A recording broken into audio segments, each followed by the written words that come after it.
উত্তরা আমার এক বন্ধু আছেন, বেশ কয়েক মাস আগের ঘটনা। উত্তরার আমার এই বন্ধু, উনি দিনদার মানুষ, ব্যবসায়ী। ওনার পাশের ফ্ল্যাট, বড় বিল্ডিং, 4 ইউনিটের বড় ফ্ল্যাট, উনি মালিক, ডাক্তার মানুষ, খুব কড়া, কারোর কাছে ভিজিট কম নেয় না। রোগ দিয়েছে তা আল্লাহ টাকা দিবা নাকি, খুব কড়া। অনেক সম্পদ করেছেন, গাজীপুরে কয়েক কোটি টাকা জমা জমি আছে, বাড়ি ঘর আছে। তা আমার ওই ভাই বলছেন, একদিন ফজরের নামাজ পড়তে যাচ্ছি, দেখি যে ওই ডাক্তার সাহেবের গ্যারেজে আলো জ্বলে। একটু আগিয়ে গেলাম, দেখলাম একটা খাটিয়ায় একটা লাশ, আর পাশে দারোয়ান বসে আছে, আলোটা জ্বালা, লাইট জ্বালা। তো কি ব্যাপার? বলে ডাক্তার সাহেব রাত্রে 10টার দিকে 11টার দিকে মারা গেছেন, বাড়ির লোকেরা লাশ নামিয়ে দিয়েছে, আমি পাহারা দিচ্ছি। চলে গেলেন। আমার ওই ভাই খুব দিনদার মানুষ, উনি ফজরের নামাজ পড়ে কিছু কোরআন, কয়েকজন বসে কোরআনের দর্স করেন, এরপরে এশাক চাষতের নামাজ পড়ে মসজিদ থেকে বেরোন। তিনি বললেন যে এশাক পড়ে যখন মসজিদ থেকে বেরিয়েছি, তখন ডাক্তার সাহেবের বাড়ির সামনে দিয়ে গেলাম, দেখলাম ওই দারোয়ান আছে, আর ওই বিভিন্ন মাদ্রাসা থেকে একটা ছাত্র ভাড়া করে আনা হয়েছে, ওরা কোরআন শরীফ পড়ছে। কথা বোঝেননি? এই বাড়ি টাকা ওই ডাক্তার সাহেব জমিয়েছেন, কাউকে দিতেন না। যারা আল্লাহর পথে ব্যয় করত, যারা গরিব মিসকিনের দিত, মাদ্রাসায় দিত, তাদেরকে উনি বোকা মনে করতেন। উনি বলতেন বোকা, এই হুজুরদের টাকা দিয়ে বেড়াচ্ছে। উনি টাকা জমিয়েছেন, বাড়ি করেছেন, ঠিক না? এবং এই বাড়িটাকে উনি নিজের বাড়ি মনে করতেন, ঠিক না ঠিক?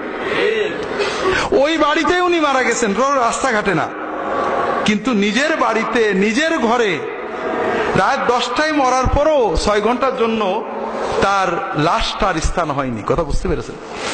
কথা বোঝেননি? লাশটাকে নিচেই নামিয়ে দিয়ে কিন্তু আপন জনেরা কেউ নেমে আসেনি, ওরা উপরেই ঘুমাচ্ছে।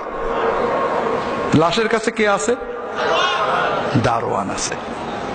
কিন্তু এই ব্যক্তি যদি তার টাকা থেকে মসজিদ, মাদ্রাসা, মক্তব, জনকল্যাণ প্রতিষ্ঠান ও এতিম, বিধবা, অসহায়দের দান করত, তাহলে ও কি কোনোদিন একা মরত?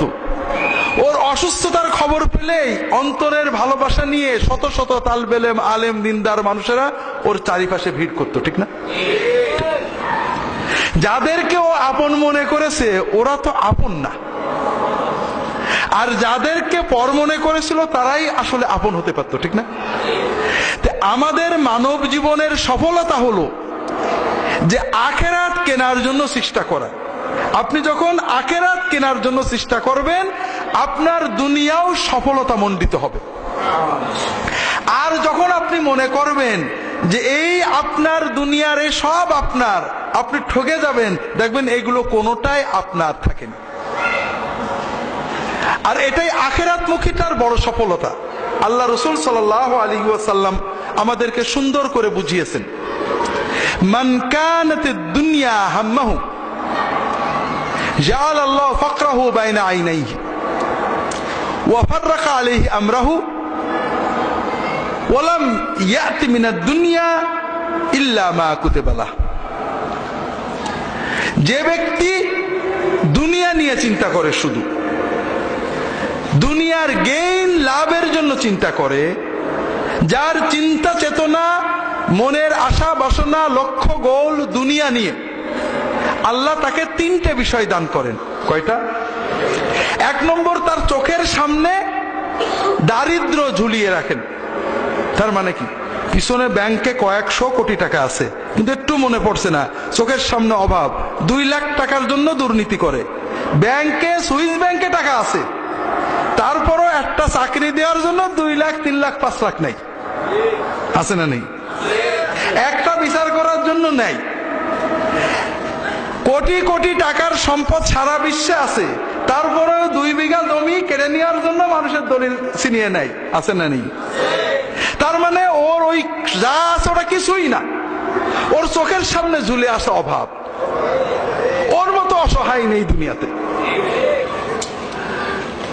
ওয়া ফাররাকা আলাইহি আমরাহু, তার কাজ কামগুলো বিক্ষিপ্ত হয়ে যায়। এদিকতে ধরলে এদিকে দৌড় মারে, এদিকতে দৌড়লে ওইদিকে দৌড় মারে, তার কাজ কাম বিক্ষিপ্ত হয়ে যায়। সারাদিন চলে যায় কাজ শেষ করতে করতে, মনের শান্তি নেই, ঘুম ঠিক মতো হয় না, ঘুমের হুদকে ঘুমান লাগে।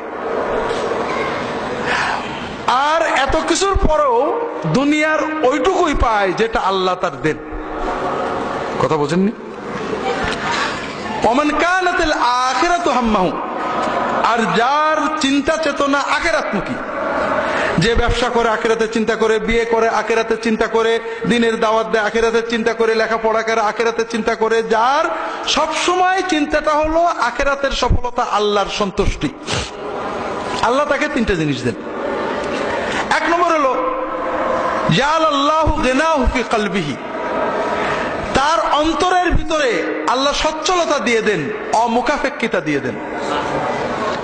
খুব ভালো করে বোঝেন ভাইরা, অভাব কি? আপনার লোভ হচ্ছে তো ওইটা দরকার, আর শান্তি আপনার ভিতরে লোভ নেই। আমি আলহামদুলিল্লাহ ভালো আছি। এই দুনিয়াতে হ্যাপিয়েস্ট কান্ট্রি সার্ভে হয়, মোস্ট হ্যাপি কান্ট্রি যেগুলো, দেখা গেছে যেসব দেশগুলো টাকা পয়সায় উন্নত, তাদের চেয়ে অনেক কম উন্নত দেশের মানুষেরা অনেক বেশি সুখে আছে। কারণ সুখটা শুধু টাকা পয়সার সাথেই না।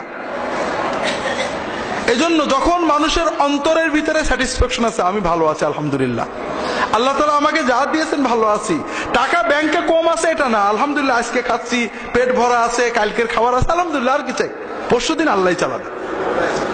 কথা বুঝতে পারেননি? ওয়াজামা আলাইহি আমরাহু, আল্লাহ তাআলা তার কাজকামগুলো সুন্দর করে এক করে দেন, কাজ কাম গুছায় করে আরামে ঘুমায়। কথা বুঝেননি? ওয়া আতাতহু দুনিয়া ওয়া হিয়া রাগিবা, আর এত কিছুর পরেও সে দুনিয়া চায় না, আল্লাহকে নিয়েই, আখিরাত নিয়েই সে কাজ করতে থাকে। আল্লাহর সন্তুষ্টি, আখিরাতের সফলতার জন্য সে পাড়ায় পদক্ষেপ নেয়, লেখাপড়া করে, চাকরি করে, ওকালতি সব কিছু করে। তারপরেও আল্লাহ তার জন্য দুনিয়াকে বশীভূত করে দেন, দুনিয়া বাধ্য হয়ে তার নত হয়ে যায়। কাজেই দ্বীনি দাওয়াতের বড় বিষয় যেটা আপনাদের বলছিলাম, কোরআনের 3 ভাগের 1 ভাগ হলো আখিরাত। আখিরাতের চিন্তাকে উজ্জীবিত করো। এই দুনিয়া কিছুই না, মন তোমার শান্তিতে ভরে যাবে।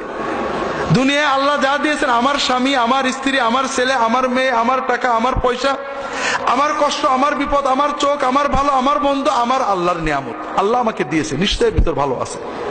আর এগুলো শুধু দুনিয়ার জন্য না, আখিরাতে আমার কাজে লাগবে। কাজে আমি আখিরাতের জন্য ব্যবহার করি। আমার বউ রাগ করেছে, আখিরাতে কাজে লাগবে। আমার বউ রান্না করেছে, আখিরাতে কাজে লাগবে। আমার স্বামী রাগ করেছে, আখিরাতে কাজে লাগবে। আমার স্বামী ভালো করেছে, আখিরাতে কাজে লাগবে। আমার ছেলে ভালো চাকরি পেয়েছে, কাজে লাগবে। আমার অসুখ হয়েছে, কাজে লাগবে। আমার চিন্তা যখন আখিরাতমুখী হবে, তখন দুনিয়াটা আমার জন্য আনন্দময় হয়ে যাবে।